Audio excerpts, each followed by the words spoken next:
आज हम बना रहे हैं पनीर से बहुत उम्दा मिठाई। पहले हम बर्तन को ग्रीस करते हैं और ये आधा कप दूध है मलाई समेत, इसे हमने पैन में डाल दिया है और इसमें डाल दिए हैं 2 से 3 टेबल स्पून चीनी।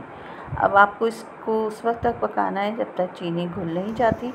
फिर हम इसमें पनीर को शामिल करेंगे कद्दूकश करके, या आप वैसे ही इसको हाथ से मसल लीजिए। ये घर का बना हुआ पनीर है, इंशाल्लाह इसकी रेसिपी मैं जल्द आपको दूँगी।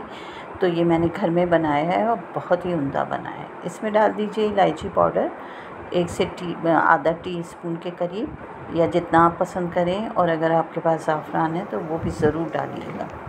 फिर इसको आप अच्छी तरह हल्की आंच पे पकाते जाएं और फिर इसमें हम डाल देते हैं आधा कप कंडेंस मिल्क, या इतना कंडेंस मिल्क डाल लीजिए जितना आपको मीठा पसंद है। यह है बादाम का पाउडर, वो भी इसमें डाल दीजिए और इसको मिक्स करते जाइए।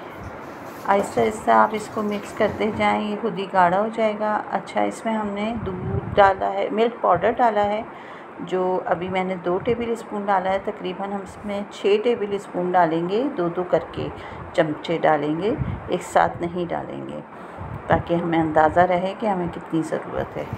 और आप इसको आहिस्ता आहिस्ता पकाते जाएं। उफ़, इतनी अच्छी खुशबू आ रही है और मज़ा आ रहा है। ये बाकी 2 बचे हुए चम्मच जो थे दूध के, अभी और भी हैं मेरे ख़्याल में, जी हाँ, वो भी मैंने डालने हैं। और इसको आप अच्छी तरह पकाते जाएं, मिक्स करते जाएं, तो ये बहुत ही मज़े की मिठाई बनेगी। आप बाज़ार का कलाकंद भूल जाएंगे। ये देखिए, बाकी बचे हुए 2 टेबल स्पून मिल्क पाउडर, वो भी हमने इसमें डाल दिया है। अब ये देखें, जब ये पकता जाता है तो ये इस तरह से इसकी शक्ल बन जाती है। कितनी अच्छी सी खूबसूरत सी सुनहरीपन आ गया इसमें, और इसने बर्तन को भी छोड़ा है। बस इसी वक्त हमने इसको जमा लेना है अच्छी तरह से। और अगर आप चाहते हैं कि पीस मोटे हों तो किसी छोटे से बॉक्स में जमा लीजिए। मैंने तो ट्रे में जमाया है, और अभी मैं इसके ऊपर अच्छी तरह बादाम वगैरह डाल दूँगी।